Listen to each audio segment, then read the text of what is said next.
अभिवादन स्वीकार कीजिए नासिर का। दोस्तों, कुछ ऐसी चीज़ें लेकर के आया हूँ जो आपने किया होगा अपने जीवन में, अपने बचपन में, लेकिन हमने कभी उस तरफ गौर ही नहीं किया कि हमने क्या क्या ऐसा कर लिया।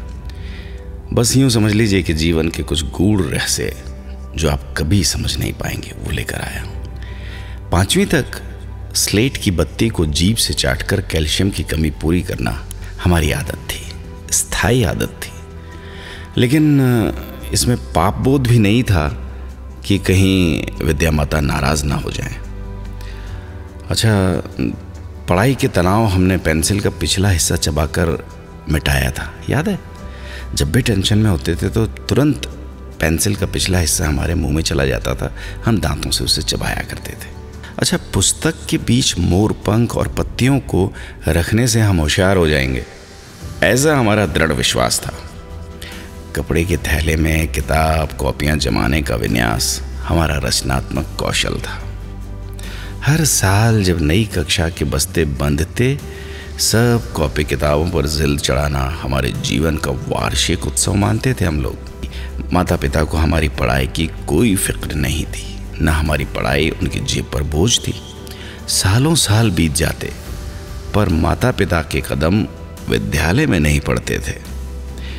एक दोस्त को साइकिल के बीच वाले डंडे पर और दूसरे को पीछे कैरियर पर बिठाकर हमने कितने रास्ते नापे, ये अब याद नहीं।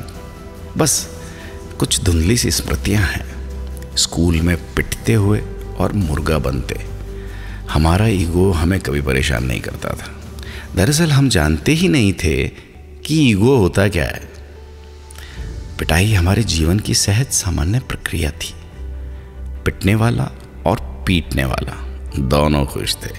पिटने वाला इसलिए कि हम कम पिटे, और पीटने वाला इसलिए खुश होता था कि हाथ साफ हुआ। हम अपने माता पिता को कभी नहीं बता पाए कि हम उन्हें कितना प्यार करते हैं, है ना दोस्तों? सच सच बताना, ऐसा ही था ना? क्योंकि हमें आई लव यू कहने में डर लगता था। हम अच्छे थे या बुरे थे, पर हम सब साथ थे। काश वो समय फिर लौट आए। एक बार फिर अपने बचपन के पन्नों को पलटिए, सच में फिर से जी उठेंगे। और आखिर में हमारे पिताजी के समय में दादाजी गाते थे, मेरा नाम करेगा रोशन, जग में मेरा राज दुलारा। बीच में एक वक्त वो भी आया जब लोग कहने लगे थे कि पापा कहते हैं बड़ा नाम करेगा। अब जो बच्चे हैं वो गाते हैं, बापू सेहत के लिए तू तो हानिकारक है। सच में, वास्तव में हम कहाँ से कहाँ आ गए। एक बार मुड़कर ज़रूर देखिएगा, अच्छा लगेगा। अपना ख्याल रखिएगा।